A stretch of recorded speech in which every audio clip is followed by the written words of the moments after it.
Hello everybody, this is Gareth Goon Speaks back here with another video.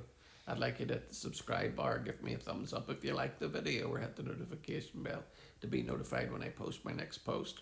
Or even better than that, you could leave me a comment and let me know what you're thinking and where you're viewing me from. Or also, you can donate to my ministry and the charities that I support at garethgoon3@gmail.com and PayPal. And if you want to see some of my videos that have been taken down on YouTube because of um, because of security concerns, apparently, you can see them on YouTube, which is a freer social media app.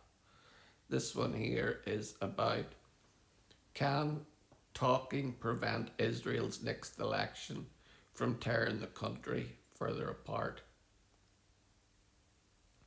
As Israel appears headed toward another election, President Isaac Herzog is trying to prevent an already fractured society from tearing itself further apart.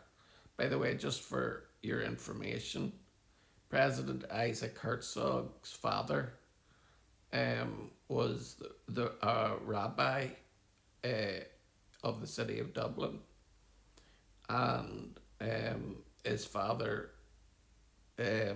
moved from Dublin to Belfast, in which Isaac Herzog grew up and lived in Belfast. So that's just an extra wee bit of information for anybody who's from Northern Ireland and is hearing me talking about Isaac Herzog and wondering who he is.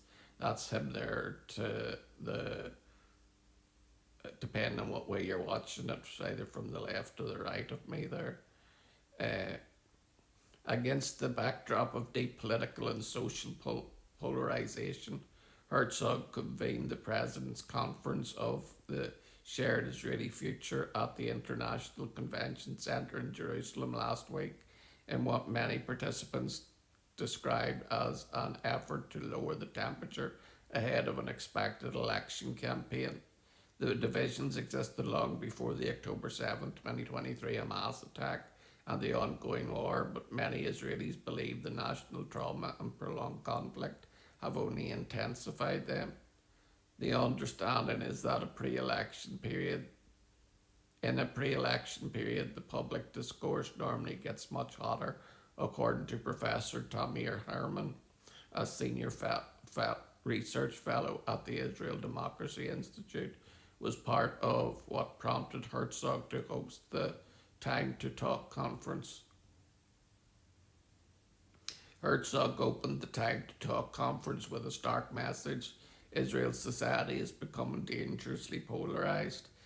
But is that really the case? And if so, can talking solve it? Herzog said the polarization in Israel had reached a very advanced stage and posed a national risk. He cited a study of the Agam Institute at Tel Aviv University that measured Israel's level of polarization at 8.3 out of 10. A December 2025 poll by the Jewish People Policy Institute found that most Israelis viewed social polarization as the country's greatest danger, even more serious than the Iranian threat.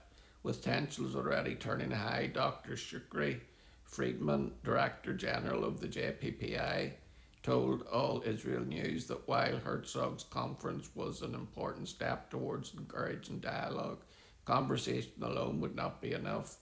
We are going to an election now, and naturally, through this, we might see more division, both sides sharpening their messages against the other side. Friedman said, warning with the campaign season could deepen existing rifts at a time when Israel still faces major external threats. Israel held 5 elections between 2019 and 2022. Last week, Likud introduced a bill to dissolve the Knesset and trigger another election. Israel media reports that the bill could come to the vote on May 20th, and if passed, elections could be held as early as the third week of August, roughly 2 months before the current legislative term is set to end on October 27th. Prime Minister Bibi Netanyahu's Likud party moved to dissolve the Knesset amid mounting pressure from the ultra-Orthodox parties over a draft bill that would require more Haredi men to serve in the army or national service under Israeli law. If the bill passes, elections would be triggered within 90 days. Herzog's conference had been planned before the dissolution bill was introduced, though organisers already knew elections would likely take place before the end of the year.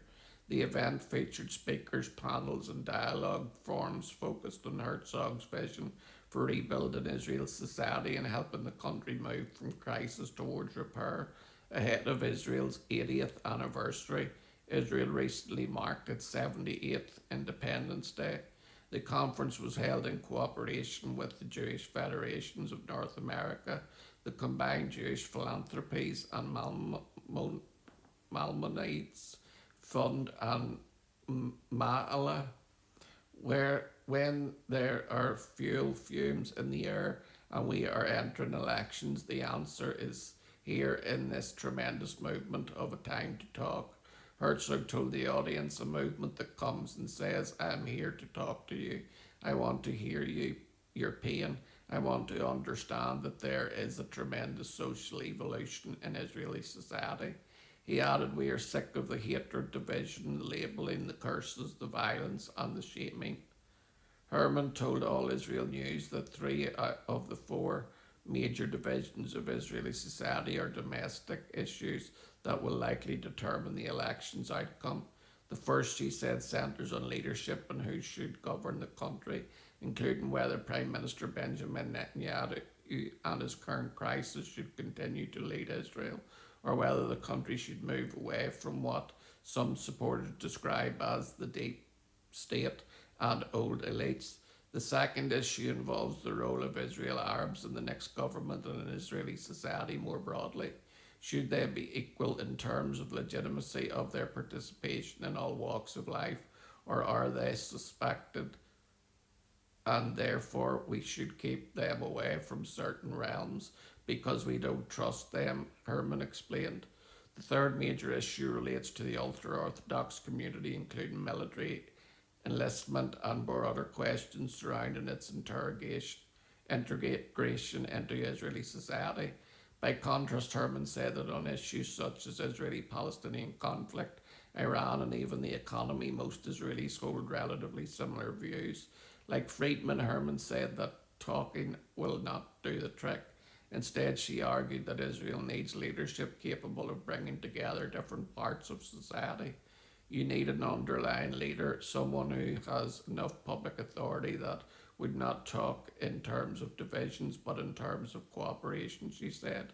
The JPPI is currently developing, as its website describes, a thin constitution that prioritises stability, fairness and compromise, ensuring democratic governance and internal divisions.